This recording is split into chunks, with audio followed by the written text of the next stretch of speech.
Double రొట్టె అంటే మీలో ఎంతమందికి ఇష్టం చెప్పుర్రి. నాకైతే మస్తు ఇష్టము. ఇసొంటి డబుల్ రొట్టెని ఇంట్లోనే ఈజీగా ఎట్లా ప్రిపేర్ చేసుకోవాలో చూపిస్తా.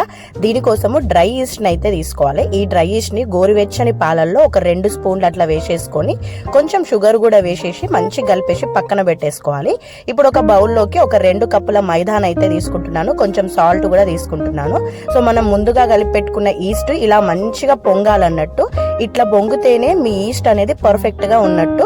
సో ఈ ఈస్ట్ కలిపిన పాలని మంచిగా పిండిలోకి యాడ్ చేసేసుకుంటూ పిండిని అంతా సాఫ్ట్ గా అయ్యే వరకు ఎక్కువ సేపు బాగా కలుపుకోవాలన్నట్టు.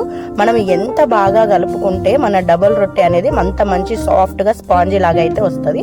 సో మంచిగా కలుపుకున్న తర్వాత మళ్ళీ కొంచెం బటర్, కొంచెం నూనె వేసేసి మళ్ళీ ఆయిల్ బటర్ అంతా పిండిలోకి బాగా కలిసిపోయేలాగా మళ్ళీ సాఫ్ట్ గా ఒత్తుకోవాలి.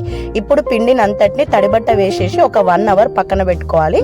ఈస్ట్ కలపడం వల్ల పిండి అనేది డబల్ గా పొంగుతుంది. మంచిగా పొంగిన తర్వాత మళ్ళొక్కసారి లైట్ గా అట్లా ఒకసారి కలిపేసేసుకొని ముక్కలు లాగా కట్ చేసుకున్న పీసెస్ ని మంచిగా రౌండ్ గా ఉండల్లాగా అయితే చేసుకోవాలి. ఈ ఉండలు చేసే క్రమంలో మనం వీటిని ఎక్కువగా ప్రెస్ చేయొద్దు. జస్ట్ ఇట్లా ఫింగర్స్ తోటి రోల్ చేసేసుకొని బేకింగ్ టిన్ లోకి దూరంగా పెట్టేసుకోవాలి. మళ్ళీ ఒక అర్ధగంట పక్కన పెట్టేసుకుంటే మంచిగా ఉబ్బిపోతాయి అన్నట్టు. ఇప్పుడు కొంచెం మిల్క్ తీసుకొని పైనుంచి ఇట్లా వాష్ చేసేసుకోవాలి. కలర్ అదంతా బాగా వస్తుంది అన్నట్టు.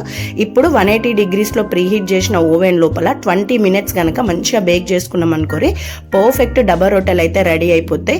అండ్ టేస్ట్ కూడా సూపర్ గా ఉంటాయి. ఎలాంటి ప్రిజర్వేటివ్స్ కూడా ఉన్నాయి అన్నట్టు. ఈ డబల్ రొట్టెల్ని మీరు గోధుమ పిండితో కూడా చేసుకోవచ్చు, కానీ ఇంత స్పాంజీగా అయితే రావు. మైదా అనేది రెగ్యులర్ గా తినడం అంత మంచిది కాదు, కానీ ఎప్పుడన్నా ఒకసారి తినొచ్చు. ఓకే.